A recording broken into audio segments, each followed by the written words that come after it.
Hallo, da ist Markus Hanschk von All About Tennis.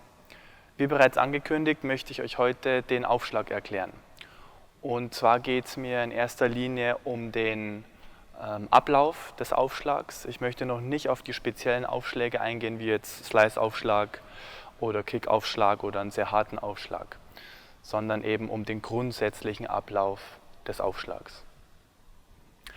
Vorher möchte ich euch noch ein bisschen erklären, was der Unterschied von einem Aufschlag zu einem Grundlinienschlag ist.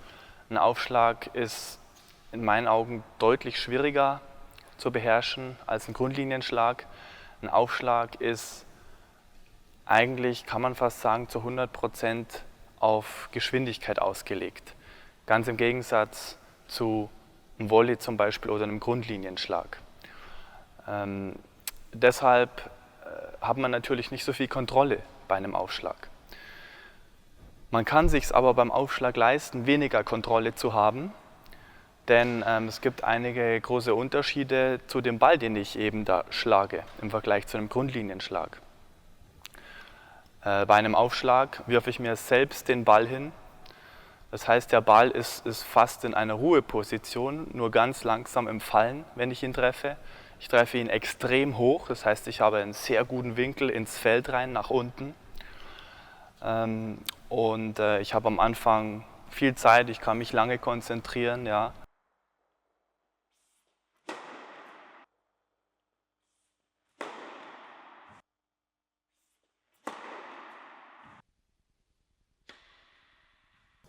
Da der Aufschlag um einiges komplexer ist als ein Grundlinienschlag, möchte ich ihn auch etwas anders erklären.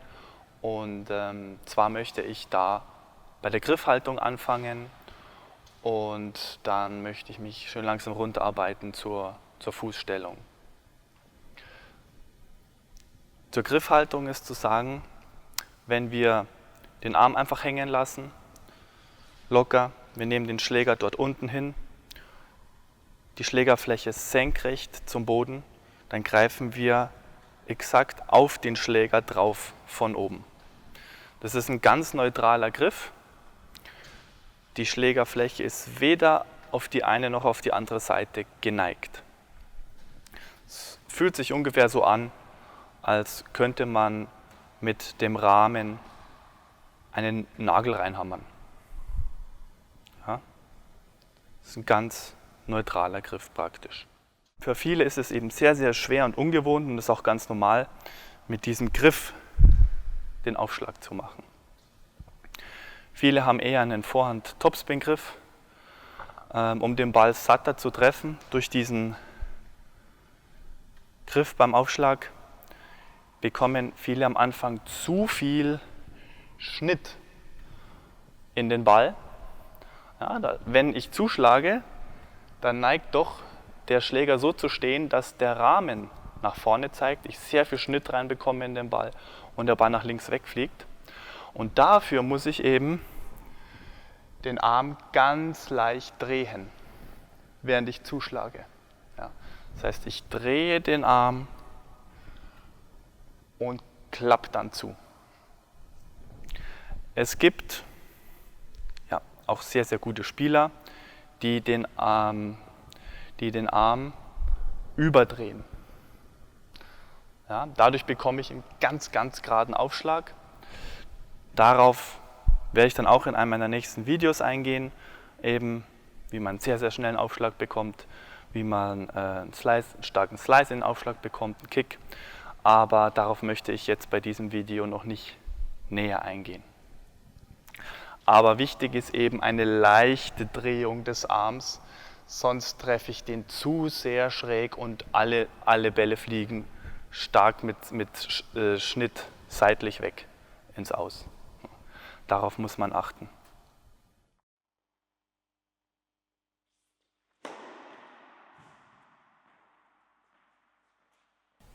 Ihr seht hier eine Eigenart von mir und zwar mache ich mit dem linken Bein einen kleinen Schritt nach vorne, bevor ich den Aufschlag mache, was jetzt nicht unbedingt nachahmenswert ist, deswegen bin ich auch nicht groß drauf eingegangen. Ist halt meine Eigenart, aber sollte man nicht unbedingt nachmachen, ist auch nicht notwendig.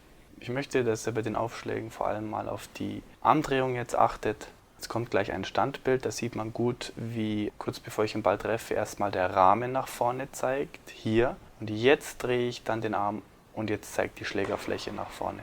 Das ist eben ganz wichtig, dass man diese leichte Drehung des Arms macht. Sonst bekommt man zu viel Slice in den Ball. Dann, nach der Griffhaltung, möchte ich zum Schwung des Arms kommen. Der Arm macht im Endeffekt eine Wurfbewegung. Man kann ihn vergleichen mit einer Peitsche. Es ist so, dass ich hier beginne, dann bringe ich den Arm praktisch nach oben in diese Position. Ja, das ist sehr wichtig. Beim Überkopfball zum Beispiel beginne ich ja schon in dieser Position, deshalb könnte ich beim Aufschlag theoretisch den Schläger auch gleich dorthin nehmen. Bloß es ist halt etwas unharmonischer, deswegen beginnen eigentlich fast alle hier unten, ja, bringen dann den Schläger in diese Position. Die Seite, mit der ich den Ball treffe, die zeigt jetzt in diese Richtung. Ich schaue praktisch auf den Rahmen, wenn ich den Schläger von hier ansehe. Und von dieser Position fällt dann der Schläger hinter den Rücken. Die Schlägerfläche zeigt dabei, mit der ich den Ball treffe, die zeigt dabei Richtung Rücken. Jetzt während die Schlägerfläche, während der Schlägerkopf nach unten fällt, schlagt mein Oberarm schon zu. Das heißt, es ist vergleichbar mit einer Peitsche. Wenn ich jetzt eine Peitsche nach vorne peitsche, dann fällt immer noch das Ende der Peitsche nach hinten. Und erst ganz am Schluss kommt das Ende der Peitsche nach vorne, ja, mit einer unglaublich hohen Geschwindigkeit. Ja, das ist praktisch das Ende der Peitsche. Ich lasse es hinter den Rücken fallen, es fällt noch nach unten. Währenddessen schlage ich schon mit meinem Oberarm zu, auch meine Körperdrehung kommt und dann ganz am Schluss, ja, beziehungsweise nachdem meine Körperdrehung kommt, mein Oberarm schlägt mein Unterarm und ganz am Schluss bringt mein Handgelenk dann den Schlägerkopf nach oben. Ja, und dadurch ist dann der Schlägerkopf so unglaublich schnell. Das ist im Endeffekt ja, eine Wurfbewegung, die ich da erklärt habe. Ich mache es nochmal langsam vor. Schläger in die Position, er fällt den Rücken, ich drehe mich, mein Oberarm schlägt, mein Unterarm, mein Handgelenk und der Schläger ist oben. Ja, jetzt, wo ich den Ball treffe, klappe ich auch gleich wieder mit dem Handgelenk zu. Das heißt, ich schlage praktisch mit meinem Handgelenk den Ball. Das ist auch der große Unterschied zu einem Grundlinienschlag. Dadurch kriege ich einen wahnsinnigen Druck, aber verliere viel Kontrolle durch das, dass ich mit dem Handgelenk auf den Ball schlage. Klappe ein, klappe auch mit meinem Unterarm wieder ein, schwinge mit meinem Oberarm weiter, links vorbei am Körper. Diesen Ablauf des Arms, den kann man ganz separat trainieren, ohne dass man erstmal die Knie einsetzt oder springt. Und zwar so, dass ich den Schläger reinfahren lasse und durchschwinge. Das wäre praktisch der Ablauf. Ich werfe auch noch keinen Ball, sondern mache ihn nur ganz locker hier. Wichtig ist, dass dabei der Schläger nicht stoppt hinter dem Rücken. Er fällt nach unten und während er fällt, schlage ich schon zu.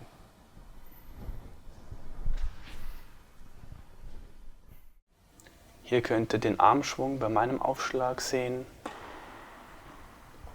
wie ich ihn in die Anfangsposition bringe, die ich erklärt habe, und dann hinter den Rücken fallen lasse und gleich dynamisch raus beschleunige. Es kommt gleich eine Zeitlupe, wo man es etwas besser sehen kann. Ich schlage zwar den Ball an die Netzkante, aber das spielt keine Rolle. Manchmal gehen auch technisch gute Aufschläge nicht ins Feld. Hier bringe ich ihn in die Anfangsposition, lasse den Schläger in den Rücken fallen und beschleunige ihn gleich wieder raus. Nochmal in Echtzeit. Hier sieht man den Treffpunkt in der Streckung. So, nach dem Schwung des Arms kommen wir jetzt zur Körperdrehung. Ich habe den Schwung des Arms oder den Aufschlag auch schon verglichen mit einer Wurfbewegung. Und wenn ich etwas wegwerfe, dann benutze ich natürlich auch meinen Körper. Ja, ich lasse den Schläger im Rücken fallen und dann schlage ich mit dem Arm zu, aber ich unterstütze ihn praktisch durch die Drehung des Körpers und dadurch kann ich den Schlägerkopf noch mehr beschleunigen. Also die Körperdrehung spielt eine ganz, ganz wichtige Rolle. Im Moment des Treffens zeigt auch die Brust nach vorne, also dahin, wo ich den Ball hinschlage. Das ist etwas ähnlich wie bei der Vorhand. Am Anfang ist man seitlich, linke Schulter ist vorne, ich werfe den Ball und dann beschleunige ich aus der Körperdrehung und treffe praktisch in der Streckung oben und die Brust zeigt nach vorne. Zur Streckung. Im Endeffekt treffe ich den Ball ja möglichst hoch oben in einer Streckung und die Streckung beginnt im linken Fuß, ja, führt quer durch den Oberkörper in den Arm, in den Schläger. Das heißt, das ergibt praktisch eine Linie, die leicht nach schräg vorne zeigt. Als nächstes möchte ich zu den Beinen kommen. Und zwar werfe ich ja den Ball, ich hole gleichzeitig aus und in dem Moment, wo der Ball die Hand verlässt, geht man praktisch runter in die Knie. Das Reinfallen lassen des Schlägers hinter den Rücken passiert, während man in den Knien ist. Und das Zuschlagen, ja, während ich dann zuschlage, ja, meinen Körper drehe, komme ich auch aus den Knien nach oben. Ich drücke mich praktisch nach schräg vorne oben ab, ja, und die Knie zusammen, das Hochkommen aus den Knien und die Körperdrehung. Ja, das heißt, diese beiden unterstützen nochmal richtig den Schwung meines Arms. Ich mache das mal vor. Jetzt gehe ich runter und dann springe ich praktisch ab ins Feld und drehe mich währenddessen. Wenn man das sehr dynamisch macht, dann springt man natürlich ab, ja, trifft den Ball in der Streckung, während die Füße in der Luft sind. Und dann muss man natürlich auch wieder aufkommen irgendwie. Und da wäre es optimal, ich jetzt als Rechtshänder, ne, wenn ich abspringe und dann wieder auf dem linken Fuß aufkomme. Es gibt ab und zu sehr gute Spieler, die das anders machen. Boris Becker war zum Beispiel einer davon. Das ist möglich, also ich kann abspringen und kann auf dem rechten Fuß aufkommen. Ist aber relativ schwierig, da neigt man die Kontrolle zu verlieren in der Luft. Da dreht es an relativ stark, zu stark manchmal. Aber es ist mit genügend Übung möglich.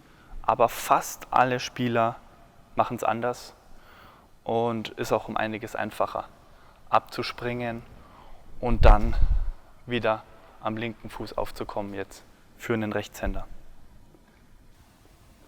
Ich habe hier einige meiner Aufschläge von oben aufgenommen, was eine sehr interessante Perspektive ist. Da könnt ihr alles nochmal sehr gut beobachten. Das Reinfallen des Schlägers hinter den Rücken, das Rausbeschleunigen und die Körperdrehung, wie man gleich sehen wird. Ich bin seitlich hier, jetzt drehe ich mir meinen Oberkörper, Brust zeigt nach vorne und ich schleudere den Schläger aus dem Rücken raus, beschleunige ihn. Auch das Reinspringen ins Feld ist sehr gut zu sehen, wie ich auf dem linken Bein aufkomme. Jetzt hier nochmal eine Zeitlupe.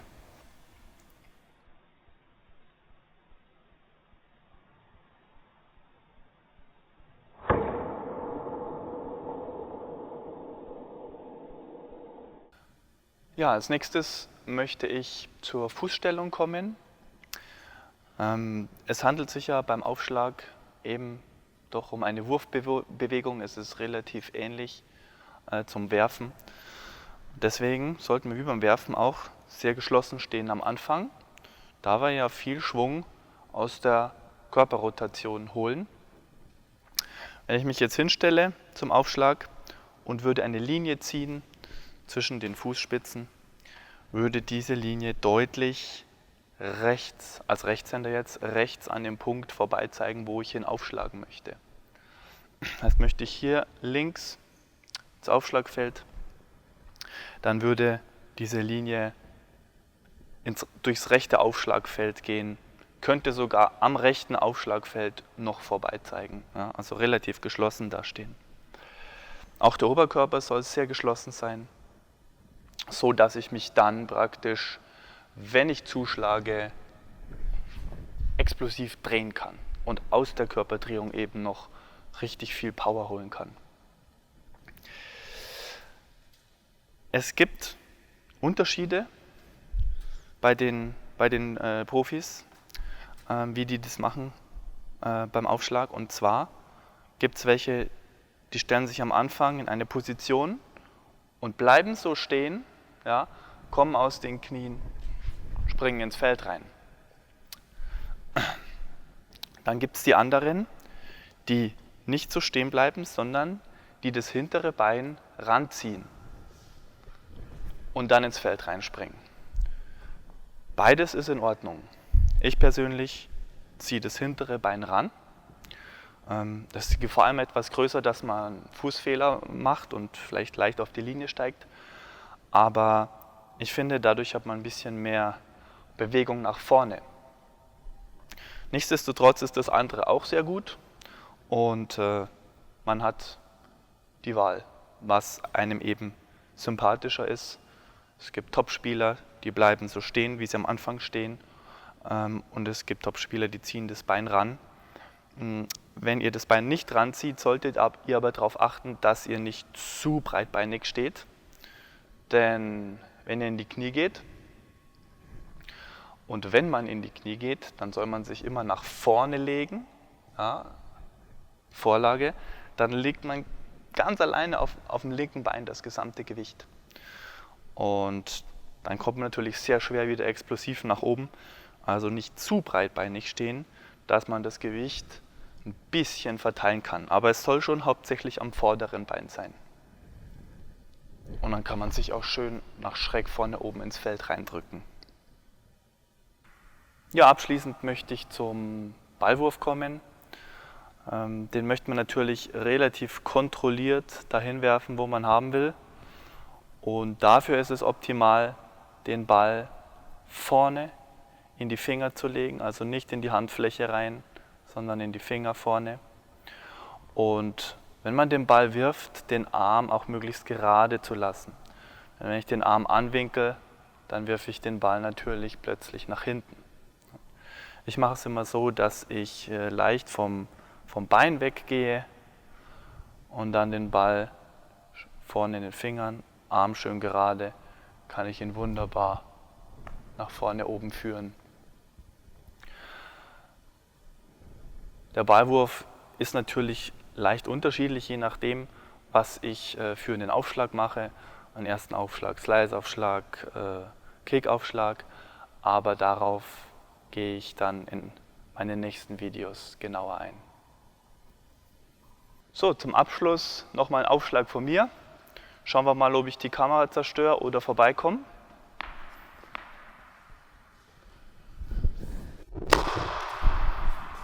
Getroffen. Ja, das war's zum Aufschlag, zur Aufschlagbewegung. Ich hoffe, das Video hat euch gefallen.